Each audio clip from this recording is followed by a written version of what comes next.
Assalamualaikum warahmatullahi wabarakatuh. Perkenalkan, nama saya Momar Kores dengan NIM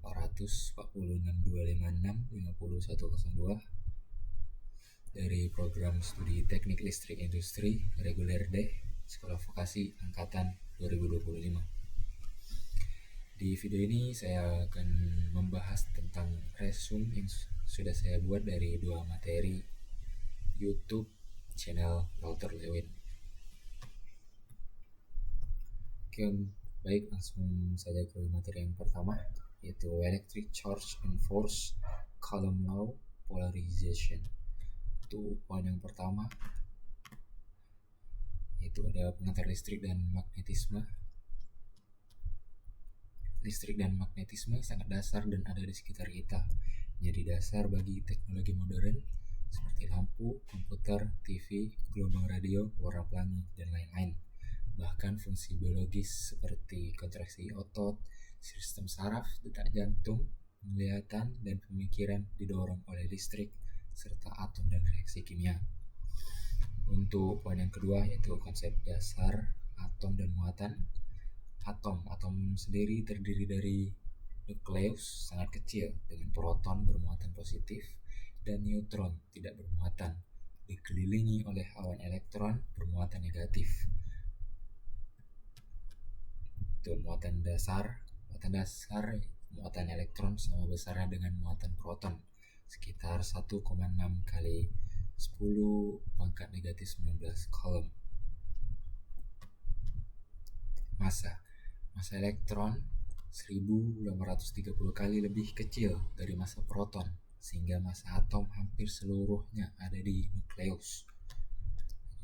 Ion atom netral memiliki jumlah proton dan elektron yang sama. Kekurangan elektron menghasilkan ion positif, sementara kelebihan elektron sendiri menghasilkan ion negatif. Asal kata listrik. Kata listrik atau electricity berasal dari kata Yunani untuk getah pohon atau damar atau ember elektron yang diketahui dapat menarik daun kering setelah digosok.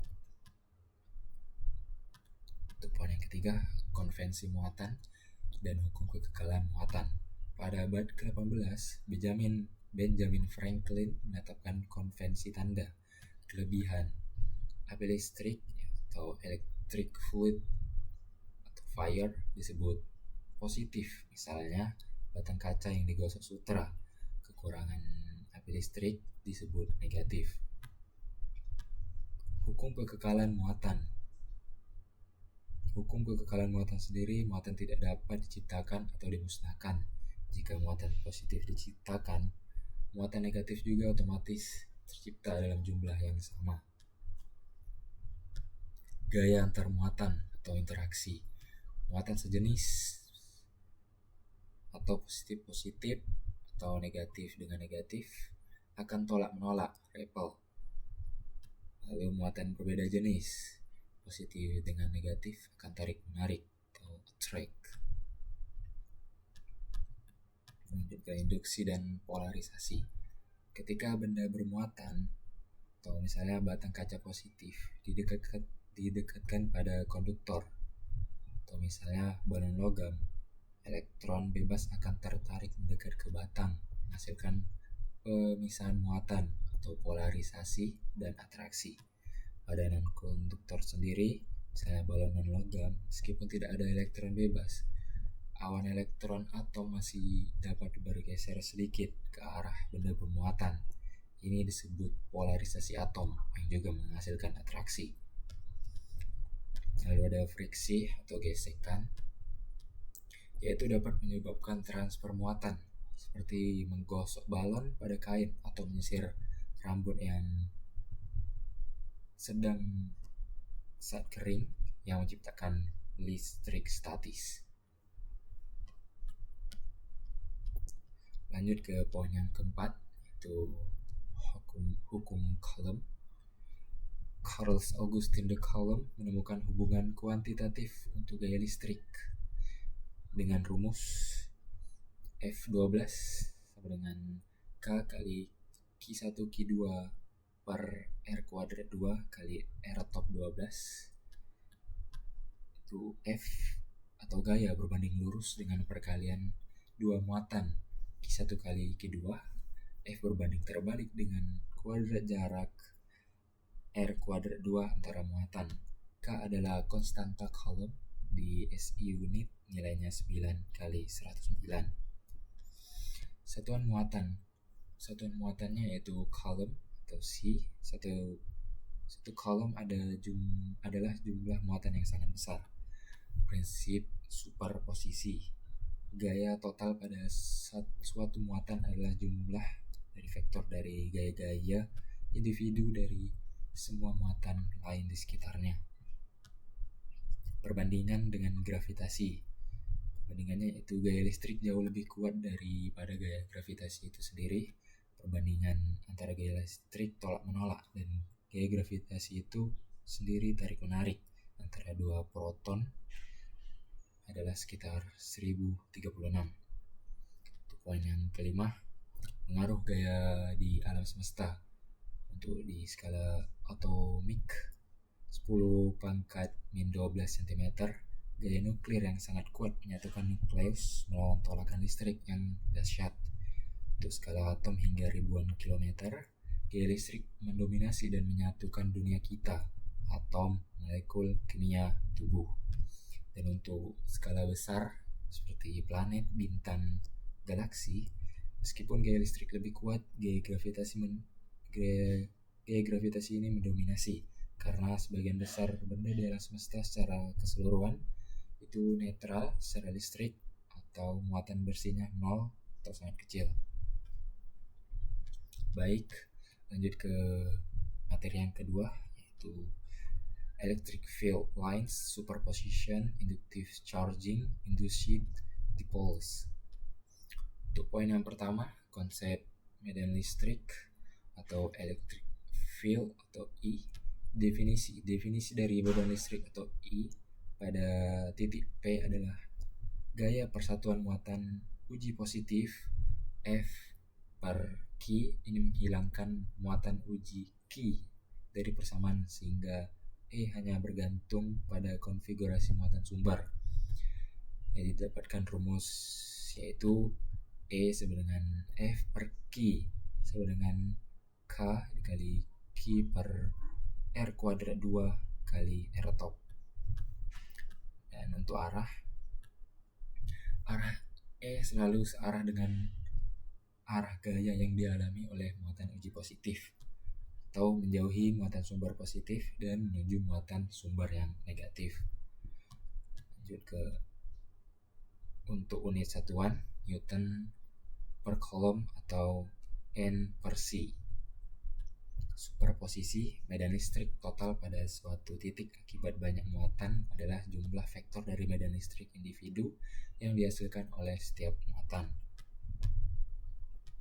Lanjut ke poin yang kedua, representasi medan listrik atau garis medan. Vektor medan atau effectors diwakili oleh panah. Panjang panah menunjukkan kekuatan medan dan arah panah menunjukkan arah medan itu. Garis medan listrik atau field lines yaitu arah gaya. Arah gaya ini, garis-garis ini menunjukkan arah di mana muatan positif akan mengalami gaya, atau garis gaya selalu tangensial terhadap garis medan. Kekuatan medan yaitu kerapatan garis menunjukkan kekuatan medan. Area dengan garis yang rapat memiliki medan yang kuat. Tidak sama dengan trajektori, yaitu muatan yang dilepaskan dalam medan listrik tidak selalu mengikuti garis medan, kecuali jika garis tersebut lurus dan muatan dilepaskan dari kecepatan 0. Aturan dasar yaitu garis medan keluar dari muatan positif dan masuk ke muatan negatif. Oke, lanjut di poin yang ketiga, konfigurasi medan untuk berbagai muatan. Muatan berbeda magnitudo, atau misal +3 dan -1. Di dekat muatan yang lebih kuat, medan didominasi oleh muatan tersebut. Jauh dari konfigurasi, medan akan terlihat seperti muatan tunggal yang merupakan jumlah bersih dari jumlah plus 3 plus min 1 adalah plus 2 dengan garis yang mengarah keluar. Terdapat satu titik di luar kedua muatan di mana medan listrik adalah 0. Muatan sejenis atau misal plus 4 dan plus 1. Garis-garis medan saling tolak menciptakan area kosong di tengah. Terdapat satu titik di antara kedua muatan di mana medan listriknya adalah 0. Dipol listrik atau dipol terdiri dari dua muatan yang sama besar tetapi berlawanan tanda, atau misal plus Q dan min Q. Jatuh cepat, phase fall off, karena muatan total bersihnya 0, medan listrik jauh dari dipol jatuh lebih cepat, yaitu berbanding terbalik dengan pangkat 3 jarak 1 per R kuadrat 3 dan bukan 1 per R kuadrat 2. Medan 0, yaitu tidak ada satupun titik di ruang angkasa di mana medan listriknya itu 0. Oke, lanjut ke poin yang keempat, penciptaan dan perilaku dipol. Dipol terinduksi atau induced dipol. Dipol sangat umum, atom atau molekul netral yang ditempatkan dalam medan listrik akan terpolarisasi atau elektron bergeser sedikit ke satu sisi, mengubahnya menjadi dipol sementara. Pengisian dengan induksi, inductive charging, yaitu dipol konduktor dapat dibuat secara permanen, yaitu dua bola konduktor netral bersentuhan, batang bermuatan, atau misalnya negatif, didekatkan elektron bebas di kedua bola menjauhi batang tolakan. Bola yang jauh menjadi negatif, bola yang dekat akan menjadi positif. Kedua bola dipisahkan selagi batang masih didekatkan. Muatan positif dan negatif sekarang terperangkap secara permanen membentuk suatu dipol. Torsi pada dipol, itu dipol yang ditempatkan dalam medan listrik akan mengalami torsi yang menyebabkan berputar atau putaran hingga sejajar dengan garis medan listrik. Oke, untuk poin yang kelima, visualisasi medan listrik, yaitu medan listrik dapat divisualisasikan menggunakan biji rumput atau grass seeds dalam minyak. Biji-biji ini menjadi dipol terinduksi dan berbaris mengikuti garis medan. Visualisasi menunjukkan garis-garis lengkung yang khas untuk konfigurasi dipol. Visualisasi juga menunjukkan garis-garis yang saling menjauhi atau tolak-menolak untuk muatan dengan polaritas yang sama. Baik, untuk yang terakhir ditutup dengan eksperimen Shuttlecock balon, yaitu balon yang diisi muatan akan memantul bolak-balik antara generator Van de Graaff dan seseorang yang berdiri di tanah. Dari eksperimen ini menunjukkan bagaimana muatan itu berpindah, polaritas itu berbalik, dan gaya listrik itu sendiri mendorongnya sepanjang medan. Baik, mungkin itu saja yang dapat saya bahas dari resume materi yang sudah dikasih dari Walter Lewin. Lebih kurangnya mohon dimaafkan. Sekian dari saya. Assalamualaikum warahmatullahi wabarakatuh.